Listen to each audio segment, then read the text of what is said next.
اللي قدامكم في الصورة ده كرولوس صاحب محلات كوكو انديس. كل اللي اعرفه عنه خلال الفترة اللي فاتت ان هو كان بيطلع في لايفات على الفيسبوك بيبيع فيها منتجات باسعار مناسبة جدا، وكانت اسعار اقل من سعر السوق، وفجأة اختفى. نسمع الفيديو ده. انا كوكو صاحب محلات كوكو انديس. في كلام كتير جوايا عايز اقوله عشان لو حصل لي حاجه حتى قدام ولادي، قدام عيلتي، قدام اي حد، يبقى الناس كلها عارفه ايه الحقيقه. طبعا انا في الصين وراجع مصر اواجه المشكله دي. انا سافرت الصين 5/9 انا في تاجر بتاع موبايلات اسمه هيثم الطحلاوي واحمد الطحلاوي. طبعا اللي حصل 3/9 انا كنت بجيب بضاعه ملابس اطفال، وراجع في الطريق لقيت الحاج هيثم الطحلاوي بيكلمني: السلام عليكم يا كوكو. وعليكم السلام يا عم الحاج، عامل ايه؟ تمام الحمد لله ربنا يبارك لك. قال لي انا استلمت شغل موبايلات النهارده. تمام يا عم الحاج، ايه اللي استلمته؟ قال لي في تابلت سامسونج مصادرات جمارك. قلت له تمام يا عم الحاج، التابلت ده فيه كميه منه وجاي مصادرات جمارك ومعاه الافراج الجمركي. قلت له تمام يا عم الحاج، كل اللي تجيبه انت كويس وانا عارف انت طبعا دي شغلتك وتمام. تمام. قال لي ابعت لك شغل. قلت له لو هتبعت لي ابعت لي شغل النهارده بالليل عشان اعمل عليه لايف قبل ما اسافر الصين، عشان انا مسافر الصين 5/9. وده اللي حصل. بعت لي التابلت يوم 3/9 بالليل. 3/9 بالليل بعت لي البضاعه. بعت لي البضاعه المحل 500 جهاز. طلعت عملت عليهم لايف مع الانواع اللي انا بعملها. طبعا الجهاز اللي انا خدته جايب كراتينه ولا عليه برنامج وزاره التربيه والتعليم ولا عليه اي حاجه. وطلعت عرضت البضاعه وما عنديش اي مشكله. و4/9 تاني يوم الصبح طبعا اي لايف بشوفه بقرا التعليقات بتاعته، بشوف الناس بتقول ايه ورايها ايه، في تعليق سلبي في تعليق ايجابي. فالمهم لقيت الناس بتقول احنا هنروح ناخده من المدرسه ارخص مش عارف ايه. فالمهم اتصلت بيه بقول له عم الحاج، اتصلت بيه 3 مرات بقول له عم الحاج هو التابلت ده تابلت مدارس؟ قال لي لا ده تابلت افراجات، تابلت مصادرات جمارك عامل زي بتاع المدارس، وابعت لك الافراج الجمركي بتاعه. قلت له تمام يا عم الحاج. الناس مستغلياه ان هو مساحته 16 جيجا و2 جيجا رام، يعني انا كمان بكلمه ان السعر غالي على الزبون. قال لي ايه هبعت لك الافراج الجمركي ولو ما اشتغلش ايه رجعه. قلت له خلاص يا عم الحاج. و5/9 رحت متكل على الله مسافر اشوف شغلي زي اي تاجر بيسافر وبيجيب بضاعه، والحمد لله ليا سمعتي في الصين وليا سمعتي في اي حته. سافرت بالسلامه.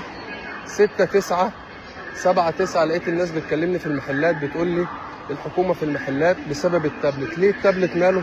قال لك التابلت ده مسروق من وزاره التربيه والتعليم. على طول ما فكرتش رحت متصل بالحاج هيثم: يا حاج هيثم دلوقتي انا عندي مشكله، التابلت بيقول لك ان هو مسروق من وزاره التربيه والتعليم. ازاي الكلام ده؟ قلت له زي الناس يا عم الحاج، الحقني شوف. والراجل ما تاخرش فعلا، في ثانيه راح مكلم التاجر اللي هو شاري منه اسمه احمد جالاكسي من شارع عبد العزيز: يا حاج احمد التابلت فيه مشكله والحكومه في محلات كوكو انديس. والراجل مشكورا احمد جالاكسي رايح مسلم نفسه في اسم اكتوبر ان هم خدوا حد من عندي في المحلات، وراح الاسم، راح الاسم بتاع اكتوبر. وطبعا الحكايه فضلت بقى ده حصل ايه واشتريت منين وده جاب منين.